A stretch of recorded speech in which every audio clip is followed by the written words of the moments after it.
आज हम इस वीडियो में करने जा रहे हैं क्लास 9 चैप्टर नंबर 1 संज्ञा पद्धति के प्रश्नोत्तर। देखिए एनसीईआरटी एक्सरसाइज से करने जा रहे हैं। तो प्रश्नावली 1.1 है, प्रारंभ करते हैं। पहला क्वेश्चन क्या है, क्या शून्य एक परिमेय संख्या है? यदि है तो क्या हम उसे पिवट के रूप में लिख सकते हैं? प्रश्न ये है, क्या शून्य एक परिमेय संख्या है? तो आप क्या लिखेंगे, क्या शून्य एक परिमेय संख्या है? परिमेय संख्या है।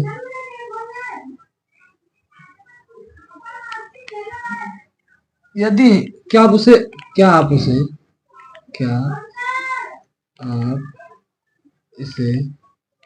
P बटा Q के रूप में लिख सकते हैं? लिख सकते हैं। क्या शून्य एक परिमेय संख्या है?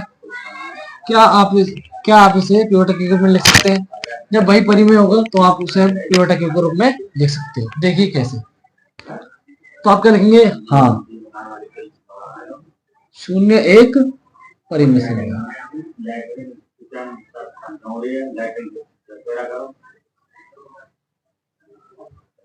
परिमेय संख्या कैसे भैया? परिमेय कैसे हुई? शून्य परिमेय कैसे हुई भैया? क्यों? जहां कुछ नहीं होता वहां 1 2 3, तो P बटा Q की फॉर्म में है, तो क्या है ये? परिमेय संख्या। तो मैंने लिख दिया हाँ शून्य एक परिमेय संख्या है। क्या आप इसे P बटा Q के रूप में लिख सकते हैं? हाँ भैया, जब परिमेय है तो हम इसे P बटा Q के रूप में लिख सकते हैं। देखिए भैया कैसे, 0.1 0.2 0.3, ये क्या है भैया? P बटा Q के फॉर्म में। P ये है, Q है। ठीक है भैया। दूसरा प्रश्न क्या है,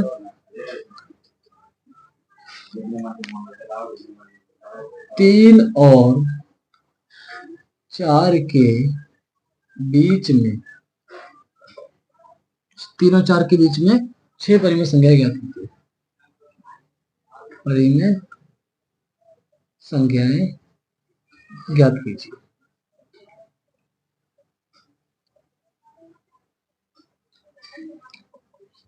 यदि आपने चैप्टर नंबर 1 संज्ञा पद्धति का इंट्रोडक्शन नहीं देखा है तो उसका लिंक डिस्क्रिप्शन बॉक्स में दिया गया है, आप वहां से देख सकते हो। तभी आप इसको करेंगे तो आपको बहुत सरलता लगेगी, बहुत आसानी लगेगी इस चैप्टर को समझने में।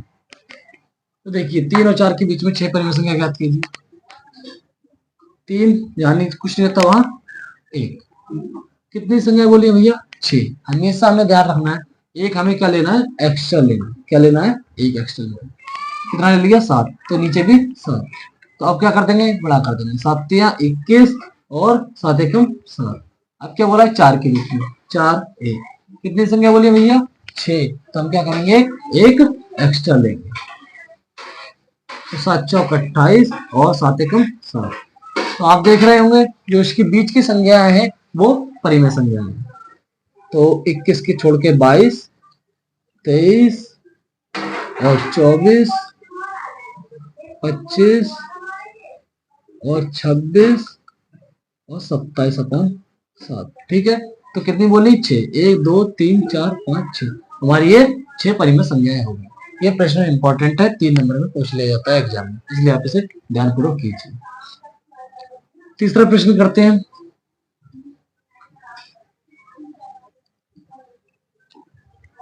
3 और 5 और 4 और 5 के बीच में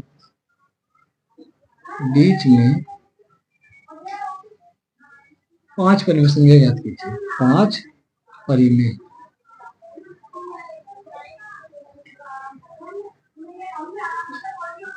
ज्ञात कीजिए। एक प्रश्न,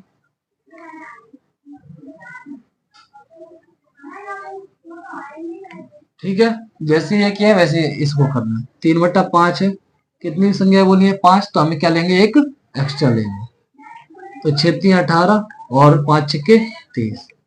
अब देखिए 4 बटा 5 दिया है, कितनी संख्या बोली है हमको? 5, तो हम क्या लेंगे? एक एक्स्ट्रा लेंगे, तो 6 चौक 24 और 6 पंजे 30।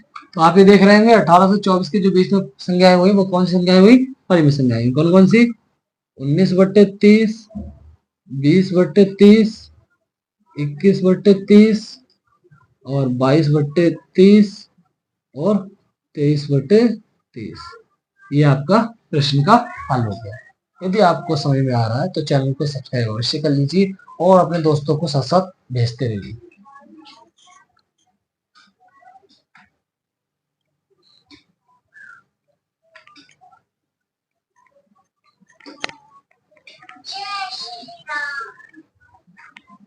प्रश्न नंबर 4, क्या है भैया, ये सत्य और असत्य है।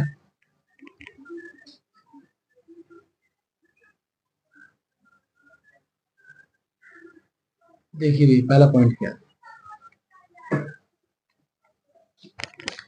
प्रत्येक प्राकृतिक संज्ञा एक पूर्ण संज्ञा होती है।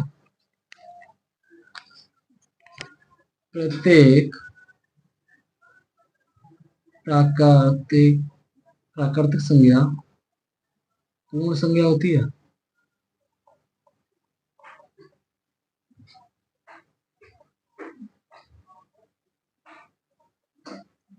ये संज्ञाओं का ज्ञान इंट्रोडक्शन डिस्क्रिप्शन बॉक्स में दिया गया है, आप उससे समझ लीजिए, बहुत अच्छे तरीके से समझाया गया है, आप उसे खोलकर देख लीजिए। देखिए भैया, प्रत्येक प्राकृतिक संज्ञा पूर्ण संज्ञा होती है, ये सत्य है असत्य, इसको बताना है। प्राकृतिक संज्ञा हमने आपको क्या बताई थी, जो एक से प्रारंभ होकर अनंत तक जाती है। और पूर्ण संज्ञा मैंने आपको कौन सी बताई थी, पूर्ण संज्ञा मैंने आपको बताई थी जो 0 से प्रारंभ होती है और अनंत तक जाती है। तो जो प्राकृतिक संज्ञाएं हैं वो पूर्ण संज्ञाएं होती है, बिल्कुल होती है भैया, क्योंकि जो प्राकृतिक में आ रही है वो पूर्ण में तो भी आ रही है।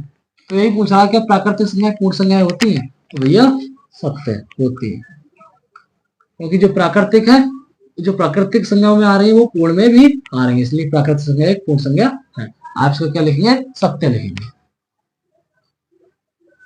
दूसरा प्रश्न क्या है भैया,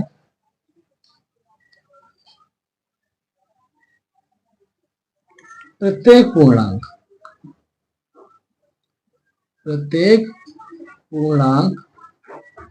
एक पूर्ण संज्ञा है।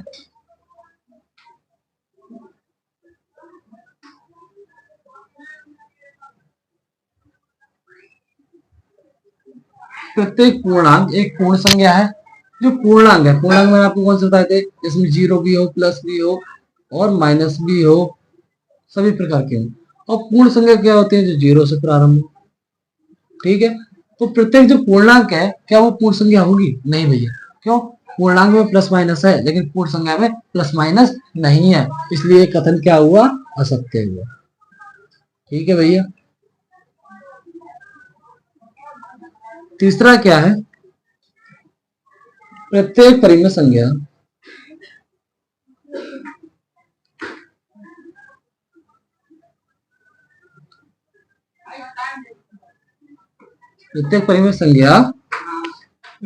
एक पूर्ण संख्या होती है। पूर्ण संज्ञा होती है। जो परिमेय संज्ञा है वो क्या पूर्ण संज्ञा होती है। परिमेय संज्ञा कौन सी बताई थी मैंने आपको, जो पिवट के फॉर्म में, और पूर्ण संज्ञा जो 0 से प्रारंभ हो। ठीक है, तो जो परिमेय संज्ञा वो पूर्ण संज्ञा होगी भैया, बिल्कुल नहीं होगी, असत्य। क्यों, ये पिवट के फॉर्म में है परिमेय वाली, लेकिन जो पूर्ण संज्ञा है वो नहीं हो सकती। ठीक है भैया, असत्य। आपको समझ में आया होगा, आशा करते हैं हम ऐसी। यदि आपको समझ में आ रहा है तो कमेंट अवश्य कीजिए।